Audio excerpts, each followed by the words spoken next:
Quiero empezar comenzando, quiero empezar, perdón, por recordar aquí que desde la perspectiva del pensamiento griego, resulta que problemas no hay en el mundo. Ya vamos a entender dentro de un momentito por qué los griegos decían que problemas no hay en el mundo. Porque los griegos afirmaban que en el mundo lo que tenemos son hechos y son situaciones. De tal manera que decir, por ejemplo, a mí me interesa investigar el problema de los embarazos en adolescentes, es una cuestión equivocada desde el punto de vista griego, porque los embarazos en adolescentes no son un problema, son un hecho. Ahí están las estadísticas, ahí están los casos, en fin, son hechos y son situaciones las que encontramos en el mundo del cual somos parte. Ahora, para nosotros, los hechos o pertenecen al mundo, como el caso del ejemplo anterior, o pertenecen a la obra de un autor. Entonces, ya sea que yo tenga interés en desarrollar mi trabajo sobre el embarazo de adolescentes, o ya sea que yo quiera elaborar mi trabajo sobre el concepto de derecho natural en John Locke, de todos modos estamos hablando de hechos que pertenecen al mundo, ¿verdad? En el último caso, pues el concepto, digamos, lockeano de derecho natural lo encontramos en las obras escritas y publicadas por este filósofo británico. Ahora bien, aceptar los hechos es propio de la vida diaria, porque en la vida diaria carecemos regularmente de preocupaciones teóricas, ¿verdad? Únicamente en los estudios, en la academia, bueno, comenzamos a tener inquietudes de carácter teórico sobre la diversidad de cuestiones sobre las cuales trata el estudio, digamos, en el cual somos, del cual somos parte, en el cual nos hemos inscrito, en fin, ¿verdad? Entonces, estamos aquí precisamente para hacernos bolas, como decimos, con las preocupaciones de carácter teórico, de carácter filosófico, digamos, estrictamente hablando, en este caso, ¿verdad? Ahora, hay que recordar una cuestión. La actitud filosófica tiene una base, tiene unos cimientos que tienen que ver con la capacidad de asombrarse, con la capacidad de maravillarse.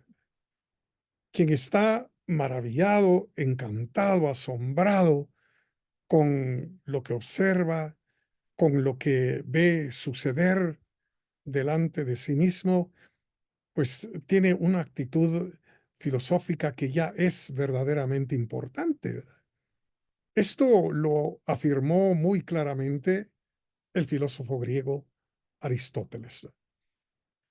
Lo que sucede es que con el paso del tiempo, en la medida en que fuimos creciendo, hemos llegado al punto de darlo todo por sentado.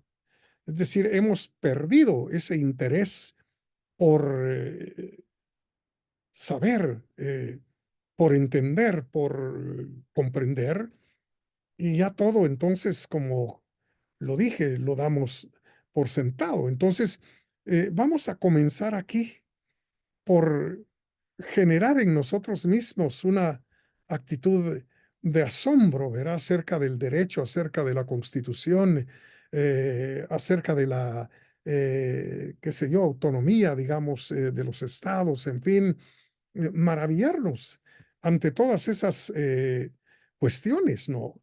Entonces, desde el pensamiento griego, cuando nos maravillamos y cuando nos asombramos, surgen entonces en nosotros toda una serie de inquietudes y toda una serie de preguntas, ¿verdad? Exactamente como ocurre con los niños pequeños, ¿verdad? Que se inquietan al ver que la pelota salta, ¿verdad? Bueno, pero ¿por qué salta realmente la pelota? Es una cuestión que no entiendo, que no comprendo, digamos, por qué realmente lo hace. ¿Por qué no ocurre eso con una piedra? Es decir, esta actitud infantil, digamos, de quien se acerca por primera vez al mundo y está interesado en todo lo que ocurre, por entenderlo, por llegar a conocerlo, ¿verdad? Lastimosamente, insisto, se va perdiendo con el paso del tiempo. Entonces, lo primero que tenemos que hacer es recuperar esa actitud de asombro, esa actitud de maravillarnos ante las cuestiones que tienen que ver, en este caso, con la filosofía. Entonces, dejemos en claro una cosa. Dejemos en claro que preguntar es la condición para investigar. Quien no tiene preguntas, no tiene nada que investigar. Se supone que ya todo lo sabe. ¿Qué va a ir a buscar si no tiene interrogantes de ninguna naturaleza? De tal manera que si queremos realmente entrar en un proceso de investigación sobre aquello que a cada quien le va a interesar, tenemos que comenzar entonces por plantearnos preguntas de todo tipo respecto a aquello que nos interesa. Y ahora vamos a comprender por qué los griegos decían que la palabra problema, bueno, es referirse a algo que no existe en el mundo, porque no hay problemas en el mundo. Sencillamente porque los griegos entendían que la palabra problema significa algo que ha sido lanzado por alguien. El problema no es algo que yo voy a encontrar en el mundo, es algo que yo voy a lanzar, es algo que yo voy a proponer, ¿sí? Lo que sucede es que la palabra problema la utilizamos hoy en día casi para cualquier dificultad, ¿verdad? Si el carro no arrancó hoy por la mañana, entonces decimos tuve un problema con mi carro. O si nos alegamos con el vecino de al lado, pues decimos tuve un problema con mi vecino, ¿verdad? Pero la verdad es que tanto el hecho de que el carro no haya arrancado como la alegata con el vecino no son problemas desde el punto de vista griego, sino situaciones en las cuales nos hemos encontrado en el mundo en el cual vivimos. Porque entonces los griegos dicen la misma palabra problema, es decir, el término problema significa algo que ha sido lanzado por alguien. Si la palabra griega problema se divide en tres partes, tiene un prefijo, un verbo y un sufijo, como lo vamos a ver a continuación, ¿verdad? Voy a hacer aparecer las tres partes en que se divide la palabra problema en griego. El prefijo pro significa adelante, enfrente, antes que nada. Es con lo que nos topamos antes que con cualquier otra cosa, ¿verdad? Esta palabra la encontramos en expresiones en español como programa, que es lo primero que el profesor debe entregarle a los alumnos, ¿verdad? Proyecto, ¿verdad? Es decir, antes que aquello se convierta en una realidad, pues yo tengo una idea al respecto, ¿no? Entonces, el término pro significa lo que esté enfrente. pero lo tenemos enfrente porque ha sido lanzado. El verbo balein significa lanzar o aventar, ¿verdad? Y encontramos este término griego en expresiones en español como bala, como balón, ¿sí? Que son objetos que se refieren precisamente a que han sido aventados, han sido lanzados por alguien. Entonces, insisto, un problema es algo que tenemos nosotros ahí enfrente porque ha sido lanzado. Y ha sido lanzado por alguien en concreto, porque el sufijo ma se refiere precisamente a alguien, a un sujeto o a una persona. Y lo encontramos en palabras en español como poema. Es decir, una poesía no es algo que uno va a encontrar tirado allí en el suelo, pues, ¿no? Una poesía es algo producto de la inspiración de alguien, ¿verdad? O la palabra dilema. Es decir, es alguien el que se encuentra en la... Papi, bueno, ¿puedo hacer un favor? ¿Perdón? ¿Alguien está hablando? Doctor, mucho gusto, se me activó el micrófono, mil disculpas. Bueno, ok. Entonces decía que el sufijo más se refiere a una persona, a un sujeto, a un individuo, ¿verdad? Entonces, la expresión española dilema se refiere a que es alguien el que está en la circunstancia de no saber si se dirige hacia A o hacia B, está en un dilema.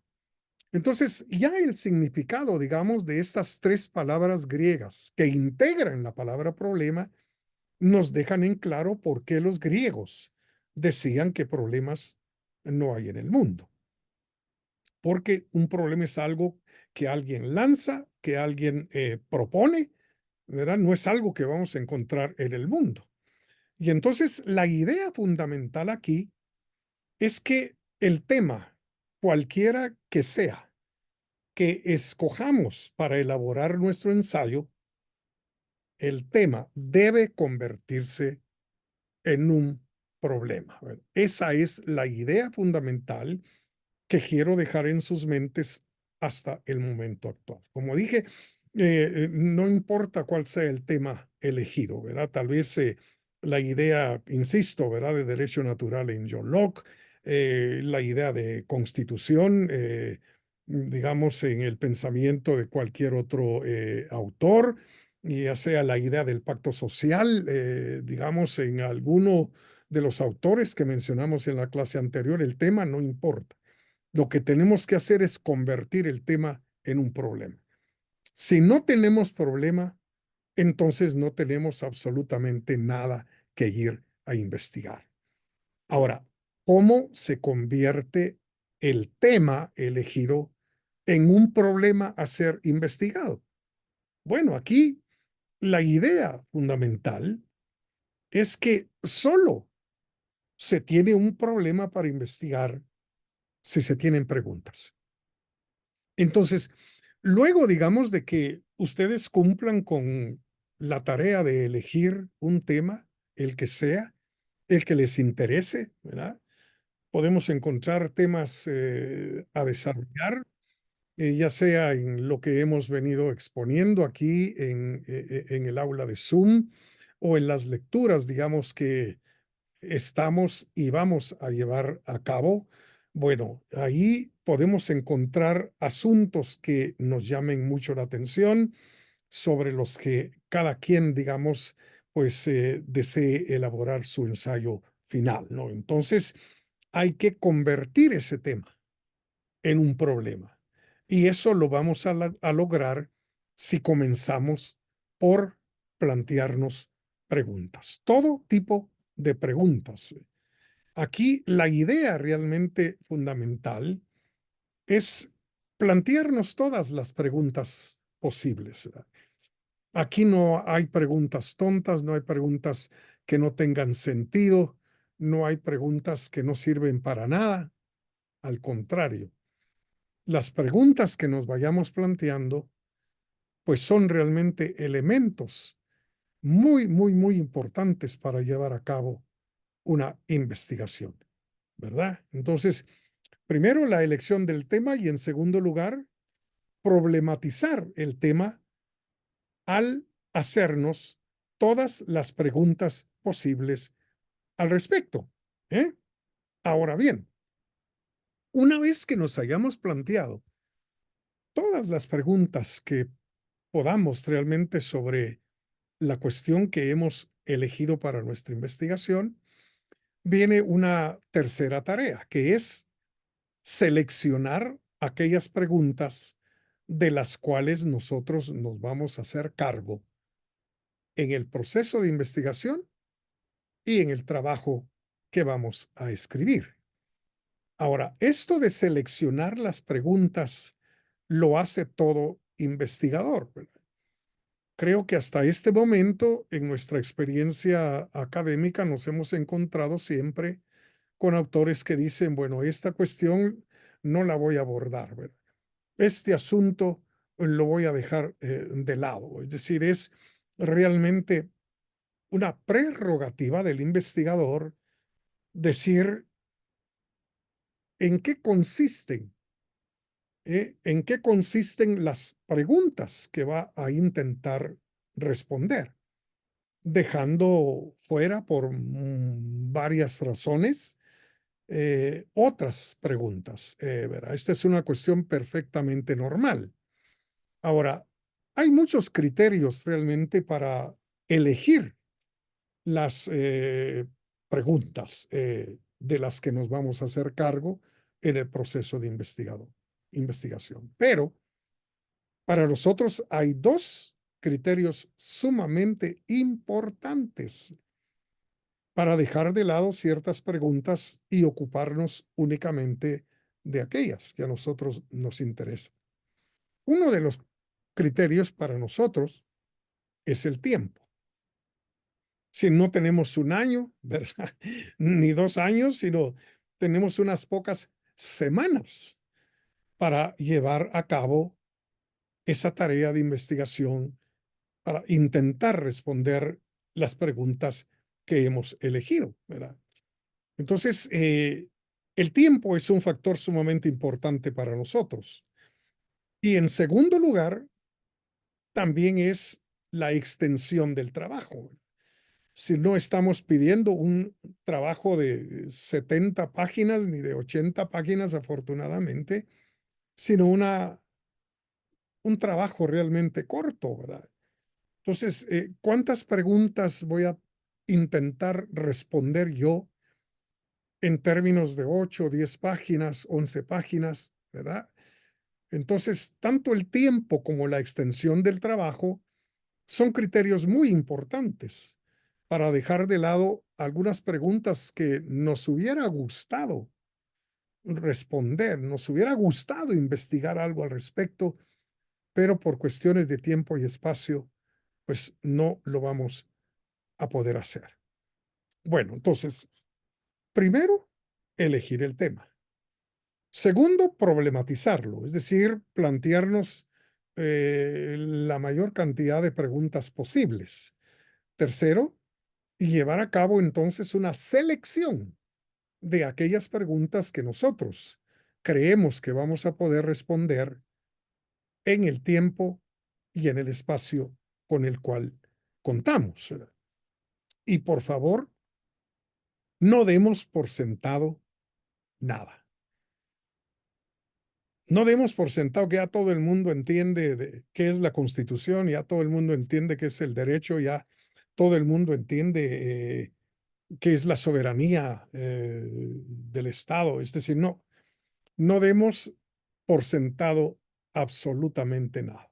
Hay que empezar por las preguntas más esenciales, más fundamentales, ¿verdad? Entonces, porque si damos por sentado que ya todo el mundo sabe de qué estamos hablando, entonces el aporte que nosotros vamos a hacer no va a tener mayor importancia ni mayor trascendencia, de verdad. De modo que este es un consejo muy de tomar en cuenta. No dar por sentado nada. Ahora bien, luego de que hemos elegido las preguntas de las cuales nosotros nos vamos a hacer cargo, tenemos que organizarlas. Y organizar las preguntas significa colocarlas en un orden lógico, ¿verdad? Entonces, si yo tengo interés, digamos, en investigar la doctrina de la ley natural en el pensamiento de John Locke, ¿verdad? Entonces me hago preguntas tales como, bueno, ¿qué es realmente el derecho? ¿Qué es el derecho natural? ¿Qué distingue, digamos, y diferencia al derecho natural de otras maneras de ver el derecho? ¿Qué consecuencias pueden haber, digamos, de la doctrina del derecho natural en la teoría constitucional? Bueno, entonces, luego que me he hecho esas preguntas y he elegido entre ellas de cuáles de ellas yo me voy a hacer cargo, entonces debo colocarlas en un orden lógico, ¿verdad? Si no puedo empezar, digamos, en este ejemplo que estoy dando, por la pregunta, ¿cuál es la incidencia del derecho natural sobre el constitucionalismo? Si todavía no he definido qué es el derecho natural en el contexto de la obra de John Locke. Entonces, obviamente aquí vemos que desde un punto de mira lógico, pues antes de abordar las incidencias del derecho natural sobre el constitucionalismo, debo investigar sobre qué es el derecho natural y qué es el derecho natural en el contexto del pensamiento de John Locke. Bueno, ahora, luego de colocar las preguntas en un orden lógico, entonces es hora de que hablemos de su utilidad. ¿De qué sirve, digamos, tener las preguntas organizadas en una forma lógica? Bueno, hay dos cuestiones que quisiera señalar aquí. En primer lugar, tener nuestras preguntas organizadas en un orden lógico nos provee una especie de hoja de ruta. Es decir, ya no estoy en medio de las cuatro esquinas, como decían las abuelas, ¿verdad? Y ahora, ¿qué hago después de elegir el tema? Ahora, ¿qué hago? ¿Verdad? Es decir, ¿qué me corresponde hacer? No, ya no estoy en esas. Ya no estoy en esas. Ahora tengo preguntas realmente que estoy interesado en responder, ¿no? Y entonces, lo que me corresponde ahora es comenzar por responder la primera pregunta que me, que me planteo, ¿verdad? Y luego de haber respondido, investigado y respondido a la primera pregunta, doy un siguiente paso, que es ocuparme de la segunda pregunta. Entonces, en realidad, el tener, digamos, las preguntas organizadas lógicamente nos indica prácticamente el camino que debemos andar en el proceso de investigación, ¿verdad? De hecho, hay que recordar que la palabra griega métodos significa camino, ¿verdad? Entonces, es muy útil. Es imperativo que organicemos nuestras preguntas lógicamente porque ellas nos indican los pasos que debemos ir dando en el proceso de investigación y en la escritura de nuestro trabajo final. Pero la segunda utilización, el segundo servicio que nos prestan las preguntas organizadas lógicamente es que nos crean la estructura del trabajo final, lo que podríamos denominar el índice de nuestro trabajo final, pues no consiste en otra cosa más que en las preguntas que nos hemos planteado y que estamos interesados en responder, ¿verdad? De tal manera que cada una de las preguntas va a venir a ser un subtítulo, digamos, de nuestro trabajo. Entonces, tenemos gran parte realmente de la tarea resuelta, ¿verdad? Tengo un camino a seguir paso a paso y ese mismo camino a seguir le va a proveer a mi ensayo final una estructura, ¿verdad? Ahora, Podemos dejar las preguntas tal cual, ¿verdad? Así como las hemos planteado, o las transformamos en oraciones declarativas o enunciativas, ¿verdad? En el ejemplo que he dado, bueno, podría dejar la pregunta número 1, ¿qué es el derecho? Así como pregunta. O puedo cambiarla a una oración declarativa y poner punto número 1, definición de derecho, ¿verdad? Puedo dejar la pregunta, ¿qué es el derecho natural en John Locke? ¿Verdad? Como punto 2, o puedo convertirla en una oración declarativa, ¿verdad? El concepto de derecho natural en John Locke.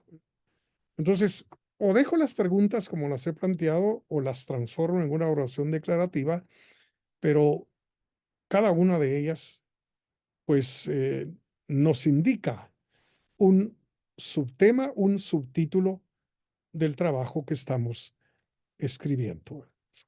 Ahora, tenemos que tener en cuenta que un trabajo que no tiene estructura, que no tiene divisiones o subtítulos, bueno, en realidad revela un caos, un desorden terrible a la hora de pensar, ¿verdad? Creo que ya a estas alturas no es ningún secreto el que todo autor, todo aquel escritor que genera documentos de carácter académico, bueno, nos presenta su tarea dividida en partes. Esto revela un pensamiento muy ordenado que se ha ido abordando cada cuestión, ¿verdad? Y entonces es muy importante que nuestro trabajo tenga estructura, tenga divisiones o subtítulos, pero afortunadamente esa estructura, como ya dijimos, nos la proveen las preguntas en el orden lógico como las hemos organizado. Ahora bien, nuestras fuentes definitivamente son eminentemente bibliográficas, ¿verdad? Es decir, si alguien quiere recurrir a una entrevista, pues está bien, ¿verdad? Pero regularmente aquí estamos ante procesos investigativos de carácter bibliográfico, ¿verdad? Es decir, son tareas que otros han desarrollado, trabajos que otros han escrito, libros que otros han publicado. Bueno, las fuentes primarias de la investigación aquí en ciencias sociales como es el derecho, ¿verdad? Ahora, dentro de los textos, digamos, a emplear, una recomendación muy importante es que recurramos a diccionarios especializados, ¿verdad? Afortunadamente, tanto en las bibliotecas físicas como en la red, encontramos magníficos diccionarios en una temática especializada, como son los diccionarios de filosofía, los de ciencias sociales, lo de política, en fin, ¿verdad? Todo, entonces, es mejor, es preferible recurrir a estos diccionarios que quedarnos con el diccionario de la Real Academia de la Lengua, porque ahí no vamos a encontrar mayor cosa, ¿verdad? Entonces, esta es una recomendación importante. Y por supuesto, el resto de obras que consultemos, pues deberán ser obras con registro editorial, es decir, tener un autor, un país donde la obra se publicó, una editorial responsable, digamos, de haber publicado esa obra y por supuesto la fecha en la cual la obra se publicó. Esto es realmente una cosa muy, muy, muy importante académicamente hablando, ¿verdad? Entonces, en Internet, como dije, logramos también encontrar obras con registro editorial, ¿verdad? Ciertamente hay lugares como Wikipedia, donde uno no sabe quién escribió qué cosa ni quién es el responsable, digamos, de esta entrada. Es decir, es una cosa completamente impersonal, pues, y muchas veces pues conteniendo errores, equivocaciones, etcétera, ¿verdad? Por lo cual Wikipedia, pues, no es realmente un lugar al que debemos recurrir, ni a sitios semejantes, ¿verdad? Sino a aquellos textos que alguien se ha tomado el trabajo, la tarea de escanear, ¿verdad? Y que están allí, que son obras que tienen, como dijimos ya, un registro editorial, un autor, una editorial, un país, una fecha de publicación, en fin, etcétera. Y por favor, la honradez aquí pues juega un papel muy, muy, muy importante, ¿verdad? De modo que toda línea, todo párrafo que no sea suyo, pues debe estar justificado, ¿verdad? El plagio pues es realmente una cuestión no solo inmoral, sino también ilegal, ¿verdad? Y es suficiente para perder el curso, ¿verdad? Entonces, hay que tomar en cuenta eso. No es que tengamos que justificar cada palabra que vamos a emplear, pues, pero sí aquel párrafo o aquella línea, digamos, de texto que hemos encontrado en otro autor, en la obra de un autor, pues tenemos que justificarlo, ¿verdad? Es decir, honor a quien honor merece y no saludar con el sombrero ajeno, como decimos común y corrientemente. Entonces, las referencias bibliográficas de las citas pueden obedecer tanto al sistema Chicago, que es realmente el recomendable para las ciencias sociales y para la filosofía, es decir, poner las notas al pie de página, o a las normas de la APA. ¿Verdad? Esta ya es una cuestión muy propia, digamos, del ámbito académico al cual ustedes pertenecen, ¿verdad? De modo que si el CUNSAC pues exige que nos rijamos por las normas de la APA, pues entonces hagámoslo, que no hay realmente ningún problema al respecto. Ahora bien, cuando uno lee, digamos, un libro, un artículo, un trabajo, digamos, académico, muchas veces se encuentra, digamos, con un elenco bibliográfico considerable, ¿verdad? Y uno se pregunta, bueno, ¿todo esto tuvo que leer esta persona para escribir esto? Bueno, la respuesta es sí, pero también es no. Bueno, el autor pudo realmente haber leído algunos de los textos que cita, algunos de los textos que utilizó de manera completa. Pudo haberlo hecho. Pero otros textos utilizados y citados, pues puede que no los haya leído en su totalidad, ¿verdad? Porque existe lo que se denomina la lectura transversal de textos, que consiste en leer únicamente aquellas partes de un texto que a nosotros nos interesa, ¿verdad? Sobre todo si es una obra voluminosa, pues podemos leer y utilizar y citar únicamente partes de ese trabajo. Aquí voy a utilizar como ejemplo una obra precisamente voluminosa de más de 1000 páginas del economista austriaco Ludwig von Mises, que se titula La acción humana, Tratado de Economía. Entonces, no tengo que ir a leer esas más de 1000 páginas, ¿verdad? Depende de lo que a mí realmente me interesa, ¿verdad?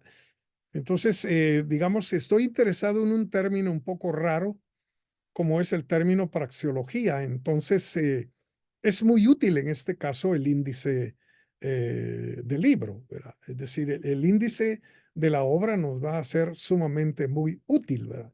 Porque ahí vamos a encontrar los términos, las expresiones que a nosotros realmente nos interesa, ¿verdad? Entonces, en el caso, digamos, de esta expresión, praxeología, pues veo que en el capítulo número 2, el punto número 1 de ese capítulo lleva como título Praxeología e Historia. Entonces, únicamente voy, digamos, a ver ese punto número 1 del capítulo 2, ¿sí?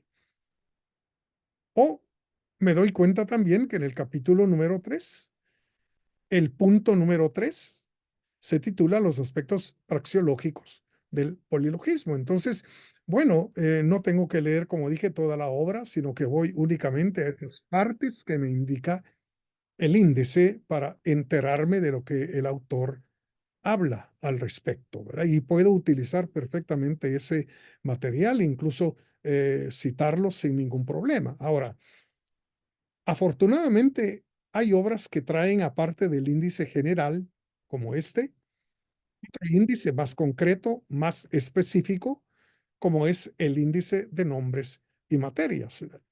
La ventaja, digamos, de este índice de nombres y materias es que nos remite, digamos, a páginas concretas en las cuales el autor trata del término o del asunto o del tema que a nosotros estrictamente nos interesa.